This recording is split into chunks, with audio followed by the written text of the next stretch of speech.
পার্বত্য জেলা খাগড়াছড়িতে আবারও চোখ রাঙাচ্ছে ম্যালেরিয়া। চলতি বছরের প্রথম ৬ মাসেই জেলায় আক্রান্ত হয়েছেন ৩১৯ জন, যা আগের বছরের তুলনায় প্রায় দ্বিগুণ। জ্বর অনেকদিন যাব, রক্ত পরীক্ষা করার পর আমাকে বলছিল হালকা ম্যালেরিয়ার কথা। এখন আমার এখানে চিকিৎসা চলতেছে। বিশেষ করে সীমান্তবর্তী দীঘিনালা, লক্ষ্মীছড়ি ও সাজেকের দুর্গম এলাকায় ম্যালেরিয়ার প্রকোপ বেশি। রোগ নির্ণয়ে বিলম্ব ও চিকিৎসার দেরিতে জটিলতা বাড়ছে। এর মধ্যে সিভিআর ম্যালেরিয়ায় আক্রান্ত হয়ে একজনের মৃত্যুও হয়েছে। মানে জ্বর কোনো রকম ভর্তি আসে না, ওষুধ খাওয়াতে আসে, জ্বর ভর্তি আসে না। আমি এখন মেডিকেল নিয়ে এসে অনেকগুলো পরীক্ষা দিচ্ছে, ম্যালেরিয়া পরীক্ষা দিচ্ছে, ট্যাবলেট পরীক্ষা দিচ্ছে। এই ওষুধ ঠিক মতো চলতেছে, এখন মোটামুটি সুস্থ আছে। ডাক্তারে বলছে মশারি ঠিক মতো টানা ইয়ে করার জন্য, ওষুধ ঠিক মতো খাওয়ার জন্য।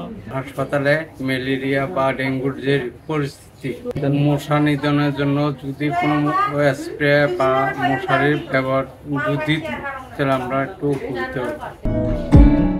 দুর্গম এলাকায় মশার উপদ্রব বেশি হওয়ায় ম্যালেরিয়ার ঝুঁকি বেড়েছে। স্থানীয় স্বাস্থ্যকর্মীরা বলেছেন, উপজেলার স্বাস্থ্য কমপ্লেক্সের পাশাপাশি কমিউনিটি ক্লিনিকগুলোতে ম্যালেরিয়ার রক্ত পরীক্ষা ও ওষুধ বিনামূল্যে দেয়া হচ্ছে। ম্যালেরিয়া এবং ডেঙ্গুর ক্ষেত্রে আমাদের পর্যাপ্ত পরিমাণ লজিস্টিক সাপোর্ট রয়েছে, নার্স আছে, ওষুধ আছে, প্রয়োজনীয় উপকরণগুলো রয়েছে।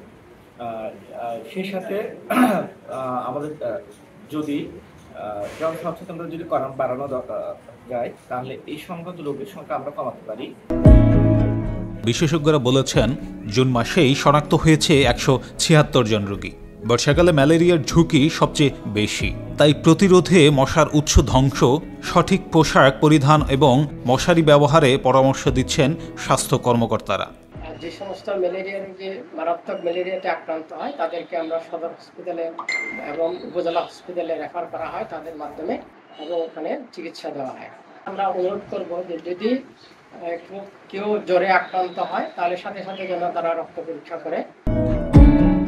২০২৩ সালেও জেলায় ম্যালেরিয়ায় আক্রান্ত হয়ে এক ব্যক্তির মৃত্যু হয়েছিল। এবারেও সতর্ক না হলে বাড়তে পারে প্রাণহানি।